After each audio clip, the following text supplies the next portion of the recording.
Olá, alunos do sexto ano, professor Esquilassi. Estamos aqui para fazer a correção dessas atividades que eu passei para vocês, tá? Então vamos começar devagar, né? Lembrando de ter feito a leitura, o entendimento do texto, refletir sobre ele para poder responder qualquer coisa que foi perguntada.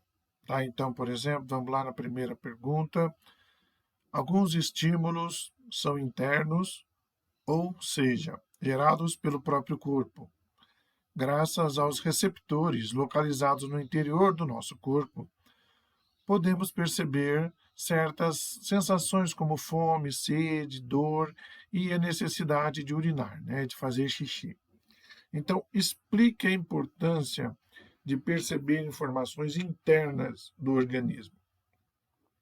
Bom, basicamente, né, a importância de perceber os estímulos internos do nosso corpo, né, é manter a homeostase do corpo, né? O equilíbrio. Essa é a resposta que está lá no texto que a gente leu.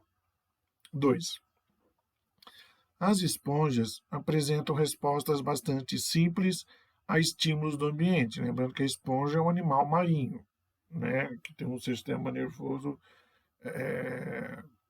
nem tem um sistema nervoso. Né? Então vamos lá. As respostas ao toque, por exemplo, são lentas e não se percebe resposta a outros estímulos, como luminosos ou químicos. Já em vertebrados, como seres humanos, vários estímulos ambientais são percebidos e as respostas a eles são geradas e transmitidas de forma rápida, garantindo ações motoras e sensoriais finamente coordenadas. Então,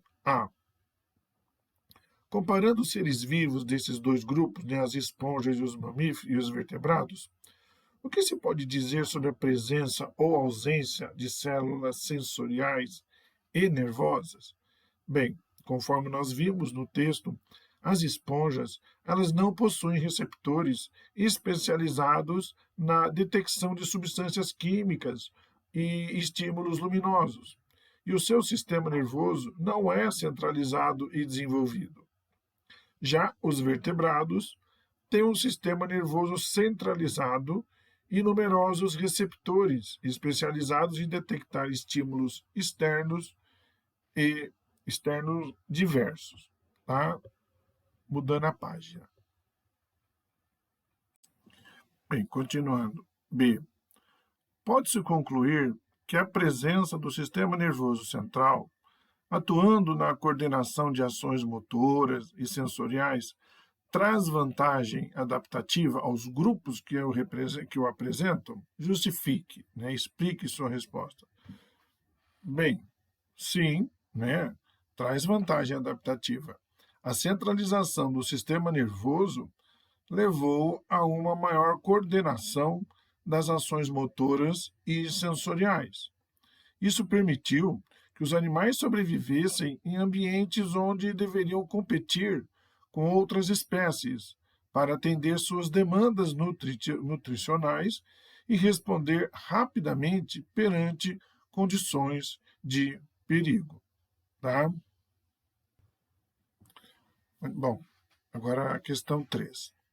Copie a tabela e complete-a, indicando o sentido humano envolvido e os receptores encarregados de receber o estímulo. Aí, no caso, eu já coloquei a resposta para facilitar.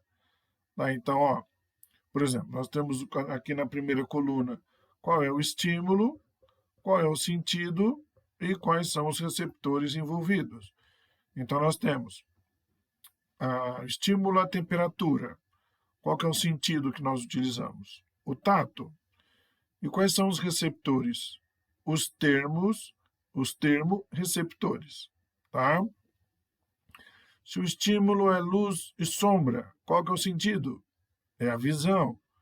E os receptores são os bastonetes, são fotorreceptores. Substâncias presentes nos alimentos é o estímulo. O sentido é a glutação. E os receptores, os quimioreceptores. Vibrações no ar é o estímulo. Qual é o sentido? é a audição, são os mecanorreceptores. Substâncias que estão no ar, é o olfato, são os quimiorreceptores.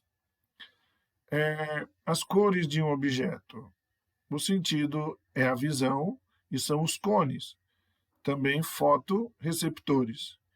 E, por último, a pressão, é o tato, né? Alguém apertando o seu braço, por exemplo, é o tato, são os mecanorreceptores. Certo? Muito bem. Agora vamos lá para o item 4. É uma recomendação médica não inserir objetos pontiagudos nas orelhas e tomar cuidado ao limpá-las com hastes flexíveis com pontas de algodão, como a gente vê aí embaixo. Um dos objetivos dessa recomendação é evitar danos à membrana timpânica.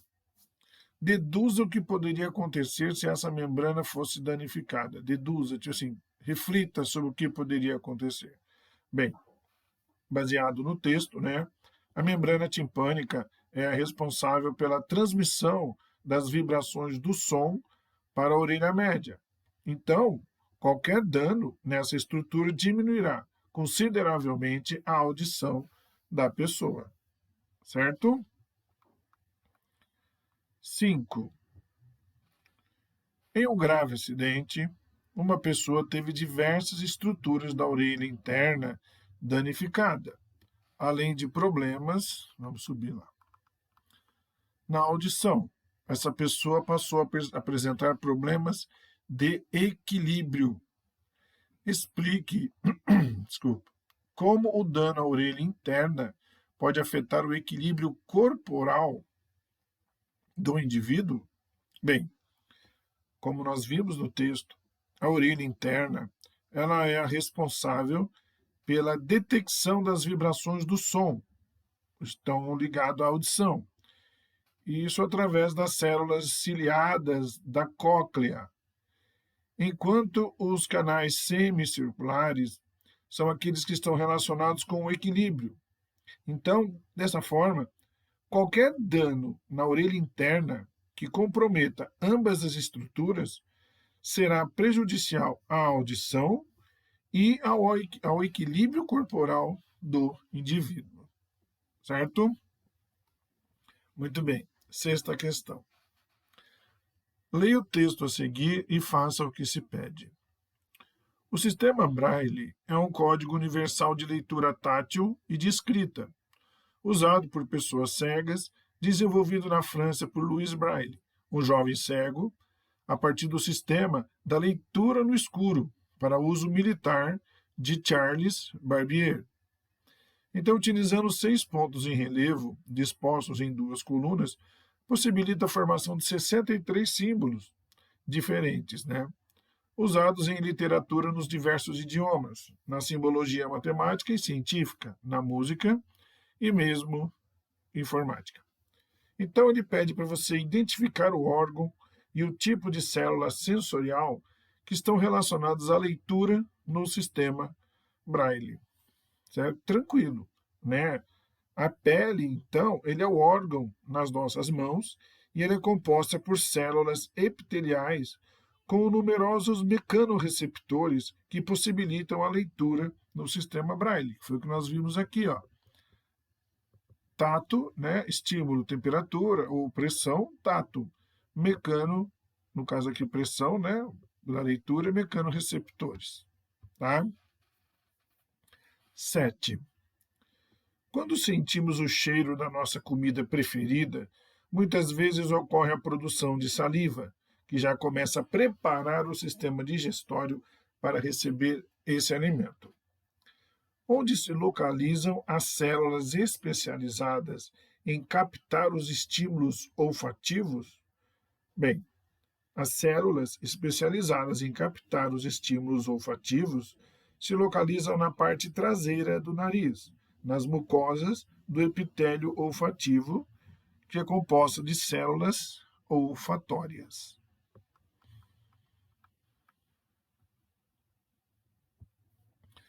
8. Por que não sentimos o sabor dos alimentos quando estamos resfriados? Bem, Ao comermos, resposta, né? Baseado no texto. Quando a gente come, os sentidos do gosto e do olfato, eles são ativados juntos, né? Simultaneamente. E ambos, né? Ou seja, os dois, são importantes para sentirmos o sabor. Então, quando estamos resfriados, nossa capacidade de degustar, ela é diminuída, porque o aumento de muco no nosso nariz leva a uma diminuição das partículas que atingem as células olfatórias. Assim, apenas o sentido de gustação é ativado, o que dificulta distinguir, então, certos sabores. E agora a última pergunta, né?